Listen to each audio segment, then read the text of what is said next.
طيب الله أوقاتكم بكل خير، وأهلا ومرحبا بكم في هذا الفيديو الذي سنتحدث فيه بشكل مختصر عن المنتخبات وحظوظ المنتخبات المتأهلة التي ستتأهل إلى دور النصف النهائي من بطولة اتحاد غرب آسيا، والتي تقام منافساتها في العراق أو مبارياتها في العراق بعد انتهاء الجولة الثانية.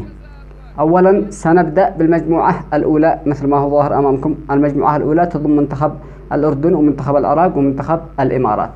المنتخب الأردني أصبح قريب من التأهل بنسبة كبيرة جدا، بنسبة تصل إلى 90%، كونه لعب مباراتين وفاز في مباراة وتعادل في المباراة الأخرى.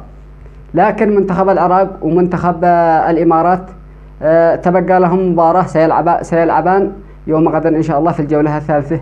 في حال فوز المنتخب العراقي على منتخب الإمارات، فإن المنتخب العراقي ستكون حظوظه قوية بالنسبة للتأهل، وسيتساوى مع منتخب الأردن في النقاط، وينتظرون المجموعة الثانية والثالثة يوم غدا إن شاء الله. أما المجموعة الثانية والتي تضم منتخب سوريا ومنتخب فلسطين ومنتخب إيران، فمنتخب فلسطين ومنتخب إيران الأقرب إلى التأهل.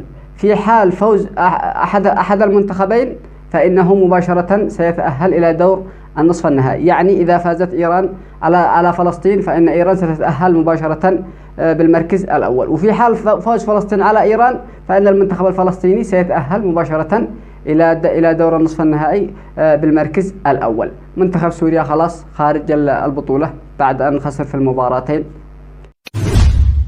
أما عن الجولة الثالثة مثل ما هو ظاهر أمامكم، والتي تضم منتخب اليمن ومنتخب عمان ومنتخب لبنان.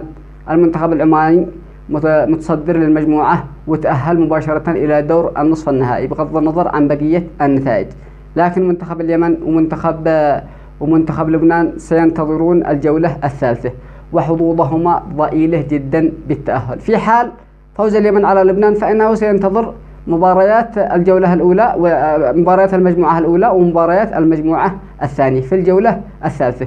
وفي حال فوز لبنان على اليمن فإن منتخب لبنان سينتظر مباريات الجولة الثالثة من المجموعة الأولى ومن المجموعة الثانية.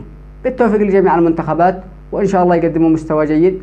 وهذا كل ما كان لدينا في هذا الفيديو، ومثل ما تكلمت في فيديوهات سابقة يتأهل صاحب المركز الأول، المنتخب الذي يحصل على المركز الأول من المجموعات الثلاث، إلى جانب المنتخب الذي يحصل على أفضل مركز ثاني من المجموعات الثلاث إلى دور النصف النهائي.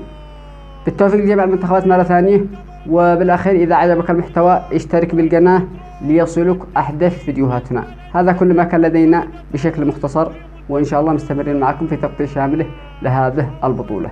وتقبلوا تحياتي، والسلام عليكم ورحمة الله وبركاته.